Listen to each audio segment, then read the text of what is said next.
trying to make a left here on the service road, and this terrorist is terrorizing me. This video was taken by an off-duty police officer named Riggs Kwong. Come out!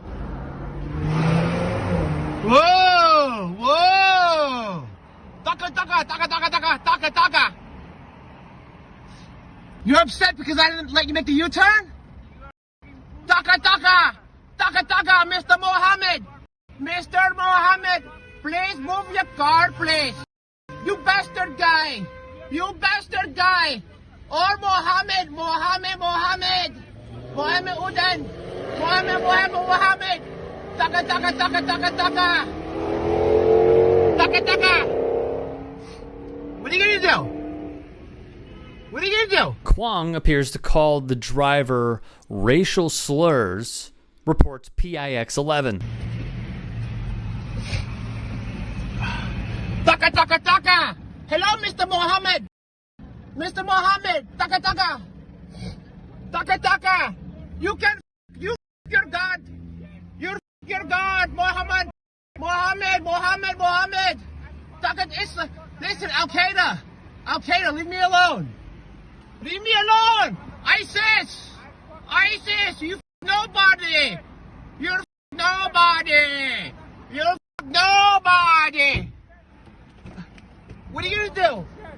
What are you gonna do? You TLC. You block me. Okay. What are you gonna do, Mr. Taka Taka? What are you gonna do? What are you gonna do? Get in my car? What are you gonna do? What are you gonna do? The video cuts out, but we have more to this story. Kwong, who is 50 years old, was arraigned on an indictment charging him with assault as a hate crime, menacing as a hate crime, and aggravated harassment per Brooklyn DA Eric Gonzalez. Quote, the charges are related to a violent traffic altercation alleged to have taken place on the morning of January 16th in Brooklyn's Kensington neighborhood. Via the NYPD, here is a photo of the alleged bigot, Riggs Kwong. We have more of the charges, which I'd like to read to you. Kwong was charged with third-degree assault as a hate crime, third-degree menacing as a hate crime, third-degree assault, third-degree menacing, second-degree aggravated harassment, falsely reporting an incident, and improper use of colored or flashing lights, according to the release. Kwong pled not guilty. The Brooklyn DA's office told CNN in an email. He has been released without bail and will return to court on March 22nd, the DA's office said. Kwong was suspended from the NYPD following his arraignment, according to the department. He has been an officer with the NYPD for 18 years, according to his department profile.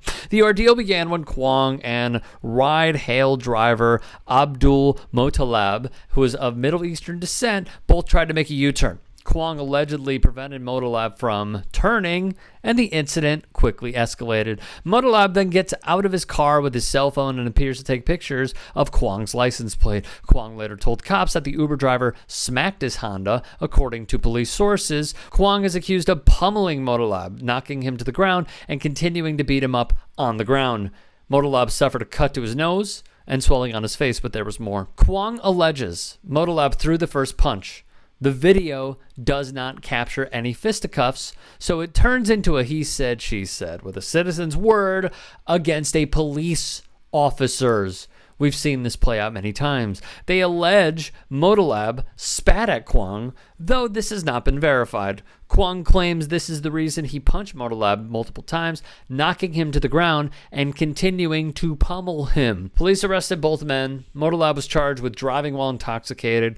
Kwong was charged. Well, it's interesting how the spin is done because per CNN, Motalab exited his car to take pictures of Kwong's license plate, right? Kwong continued to use racial slurs, and the victim exited his vehicle once more, slapping the hood of Kwong's car. So that's the first we're learning of that via CNN.